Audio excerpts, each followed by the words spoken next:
নারায়ণগঞ্জ সদর উপজেলার কুতুবপুরের মুন্সিবাগ এলাকায় সদ্য ঘোষিত একটি পঞ্চায়েত কমিটিকে কেন্দ্র করে চরম উত্তেজনা বিরাজ করছে।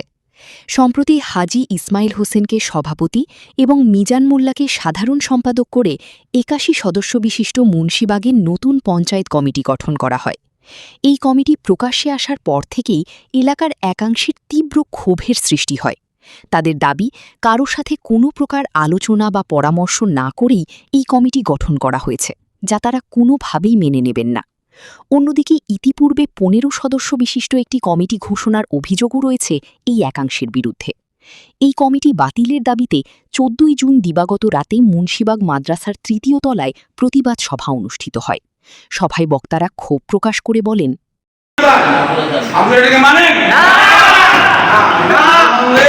আমরা চাই এইটা বিলুপ্ত হোক। আমি একটা কাগজ লিখছি, যেটা নিয়ম আছে, খালি এখানে আমরা নিজেরা ঘর করলে হবে না। যা লিখতে হবে কি, যে প্রতিবাদ স্মারক, প্রতিবাদ স্মারক লিখতে হবে যে এই ঘটনা এইভাবে তারা ভূমিদস্যুরা এখানে চেয়ারম্যানের মাধ্যমে কমিটি তৈরি করছি, আমরা মানি না। এইটা দিয়ে স্বাক্ষর করে কাগজের কাছে আমি দিচ্ছি, কাগজটা করবে লেখা, তারপর ওটা কি করতে হবে, মেম্বারের এক কমিটি দিন, চেয়ারম্যানের এক কমিটি দিন, যেটা প্রত্যাখ্যান এবং বিলুপ্ত করার জন্য আমরা আলোচনা করছি। আমরা মিজান ভং, জেসমিন, মিজান মোল্লা, মোস্তফা এবং বিপ্লব দ্বারা যে কমিটি গঠন হয়েছে, সকলের সর্বসম্মতিক্রমে এই কমিটি থেকে প্রত্যাখ্যান করলাম। ঠিক তো? এটা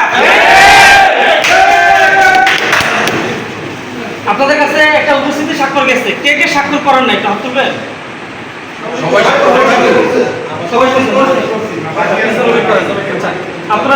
এই প্রতিবাদ সভায় উপস্থিত থেকে ৫ নম্বর ওয়ার্ডের মেম্বার বাবুল মিয়া উপস্থিত জনতাকে আশ্বস্ত করে বলেন,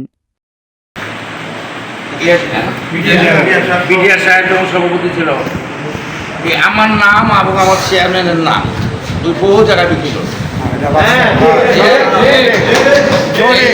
টাকা চেয়ারম্যানকে দিতে হবে, মেম্বারকে দিতে হইব। ওই মিজানের এলাকায় একজনের 10 তলা একটা বিল্ডিং করতেছে এই ভবনে, উনি এই ভবনের মালিক পর্যন্ত আমাকে বলছে যে মিজান আমার কাছ থেকে আপনাদের টাকা, আপনাদের কথা বইলা, চেয়ারম্যানের কথা বইলা অনেক টাকা দিচ্ছে। আমার কথা হলো যে এই মিজানকে যে আমার কাছে চেয়ারম্যান সাহেব পাঠাইবে, আমি জুম্মার নামাজ পড়তে গেলাম, এই বিচার শেষে ইয়া মিজান আমার ওখানে গেছে। এমনই পরিস্থিতি হয়েছে যে আমি নামাজের সালাম ফিরানোর আগেই ওই নামাজ সালাম ফিরে গেছে, কিন্তু ওই আমার সাথে চেয়ারম্যান যে কেন পাঠাইলো কোনো পরামর্শ আমার সাথে করেনি। আজকে আমি জানতে পারছি আপনাদের এলাকার মানুষের কাছ থেকে যে আমাদের চেয়ারম্যান মহোদয় কমিটির অনুমোদন দিয়েছে এবং আমাদের মহিলা মেম্বার অনুমোদন দিয়েছে, কিন্তু আসলে আমাদের চেয়ারম্যান মহোদয় কতটুকু জানে আসল সমাজটা হলো আপনাদেরকে নিয়ে। আপনারা এই সমাজের সকল কিছু, এই যে নির্বাচন আসে, আপনারা ভোট দেন, আপনার ভোটের মাধ্যমে তো আমরা নির্বাচিত করি। আমাদের চেয়ারম্যান মহোদয় আপনাদের ভোটের মাধ্যমে নির্বাচিত, আপনাদের উপরে কেউ না, আমি নিজেও না। আমাদের চেয়ারম্যান মহোদয় আপনাদের উপরে না, উনি আপনাদেরকে ঠিক রেখে সে আপনাদের চেয়ারম্যান। আমি বলি যে এই ধরনের অন্যায় কাজ থেকে, এই মিথ্যা প্রবঞ্চনা দিয়ে এই মিজান এই চেয়ারম্যানের থেকে অনুমোদন আনার জন্য, এটা আমি নিজেও কিনা করি, এটা হয় নাই কেন, সে এটি করবে। এই সমাজের অনেক গণ্যমান্য লোক আছে, 3টা সমাজ ছিল না কখনো, তিনটা সমাজ ছিল, একটা সমাজ ছিল না। আমারও নিজের চিন্তা ছিল যে এই 3টা সমাজকে একটা করে, এই যে যেমন আজকে আপনারা ডাকছেন এখানে বৈশাখ, আপনারাই বানাইবেন, আপনাদের নেতা আপনারা বানাইবেন যে আমরা ওকে দায়িত্ব দিলাম, ও এই পরিচালনা করবো, 2 বছর করুক আর 3 বছর করুক, ঠিক আছে। কিন্তু এরকম ধামাচাপা দেওয়া, এই ধরনের চিন্তা নেওয়া, মানুষকে ঠকানো, এটা উচিত না। এটা আমরা আসলে, আমি এই কমিটিটাকে ঘৃণা করছি, এই কমিটিটা মানি না।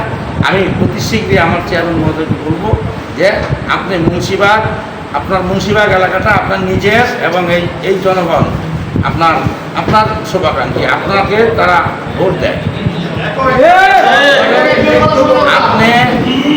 নিজে আইসা এই এলাকার মুরব্বীদেরকে নিয়ে আরেকবারও জটিলতা করছে তারা, এখন আবার জটিলতা করলো। কিন্তু আপনি নিজে আইসা আমার আপনার সমন্বয় এলাকার মুরব্বীদের পাশে রেখা আপনি একটা কমিটি তৈরি করে দেন, যেন এই এলাকাটা সুন্দরভাবে চলে।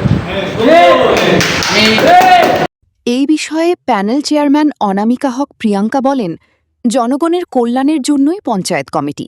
যদি কারো কোনো অভিযোগ থাকে, চেয়ারম্যান সহ সকলকে সাথে নিয়ে বসে একটা সুন্দর সমাধান করে দিব ইনশাল্লাহ। চেয়ারম্যান মনিরুল আলম সেন্টু বলেন, এই কমিটিতে সকলের সম্মতি আছে জেনেই অনুমোদন দিয়েছি। কারো কোনো অভিযোগ থাকলে আমাকে জানাতে বলেন, আমি সুষ্ঠুভাবে সমাধান করে দেব। ঘোষিত কমিটির সাধারণ সম্পাদক মিজান মোল্লা বলেন ভিন্ন কথা। নিজেদের একটা গ্রুপ আছে, তারা তাদের পছন্দ মতন কমিটি গঠন করে তারা কমিটির কথা বা সামাজিক কথা ভইলা তারা মাদ্রাসায় মসজিদে নিয়ে তারা সংগঠনের কার্যকলাপ করে। তা আমরা চাচ্ছি একটা প্রভাব মুক্ত একটা স্বাধীন সমাজ, যাতে আমরা এখানে যারা বসবাস করি সবাই মিলেমিশে, হোক সে হিন্দু, হোক সে বৌদ্ধ, হোক সে খ্রিস্টান, আমরা সবাই মিলে একটি সুন্দর সমাজ তৈরি করব। সেই লক্ষ্যে আমরা সবাইকে নিয়ে 81 জন বিশিষ্ট একটি কমিটি গঠন করছি, যার সুপারিশ করছে আমাদের 4-5-6 মহিলা মেম্বার এবং চেয়ারম্যান সাহেবের অনুমোদন কমে কিন্তু কমিটিটা আমরা অনুমোদন পেয়েছি। একটা কমিটি এর আগে আপনারা জানেন অলরেডি ফেসবুকের মাধ্যমে বা বিভিন্ন প্রিন্ট মিডিয়ার মাধ্যমে দেখছে যে 15 জনের বিশিষ্ট। আমার কথা হইলো পুরা মুন্সিবাগে তো আর 15 জন লোক না। যখন এই কমিটিটা বাবুল মেম্বার সাহেব অনুমোদন দেয় কাউকে না জেগায়, এলাকা চরম খুব হয়। তারপর দীর্ঘদিন সবার সাথে আমরা আলোচনা করে পরামর্শ করে ধাপে ধাপে আমরা বসছি, বইসা আমরা 81 জন বিশিষ্ট একটা কমিটি করছি, যার এই কমিটির মধ্যে ওই 15 জনও আছে, তারা সম্মানজনক এবং ভালো পদে আছে। তারপর সবচেয়ে দুঃখের বিষয় হলো এরাই আবার দেখেন আপনার কালকে প্রতিবাদ সমাবেশ করে। আমার প্রশ্ন হলো আপনাদের কাছে যে যখন 15 জন বিশিষ্ট কমিটিটা করা হলো বা মেম্বার সাহেব অনুমোদন দিল, তখন উনি কাদেরকে ডাকছেন, কার সাথে বসছেন? পুরো মুন্সিবাগে কি 15 জন লোক? এখন 81 বিশিষ্ট কমিটি করা হয়েছে। সবচেয়ে আনন্দের বিষয় হলো আমার কাছে আরো 10 জন ফোন দিছে, ভাই আমাদেরকে সদস্য হিসেবে গ্রহণ করেন। আমি বলছি যে দেখেন আমরা এটা উদ্বোধন করব, উদ্বোধন করার পরে আপনারা দরখাস্ত দিবেন, আপনাদেরকেও আমরা সদস্য করব। সমাজে কাজ করার এবং সমাজ পরিচালনা করার জন্য সবারই অধিকার। তা আমরা আশা করি ইনশাল্লাহ। আর প্রতিবাদ দেখেন শুধু এইটা না, আপনি ভালো কাজ করবেন সেটারও এক পক্ষ প্রতিবাদ করব।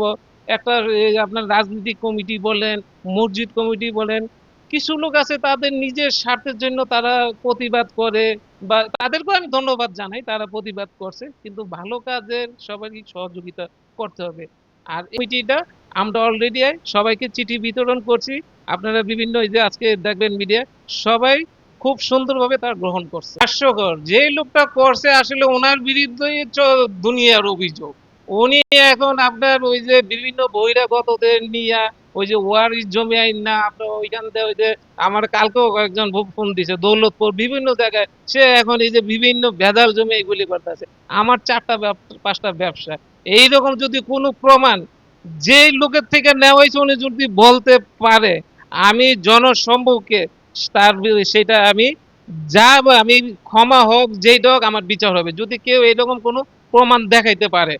বাবুল মেম্বারে তার বিরুদ্ধে এখন অনেক অনেক সে এখন দেখেন এই যে বিভিন্ন জমি কখনো এই যে কারো ওই যে আপনার ওয়ারিশ জমি এইগুলি কইরেই সে এখন এই যে এইগুলি করতেছে। তো তার কাছে জিজ্ঞান যে দিছে তার লিখিত অভিযোগ বা তার তাকে সাথে নিয়ে আসতে বলেন, আমি ওনার ওইখানে যাব।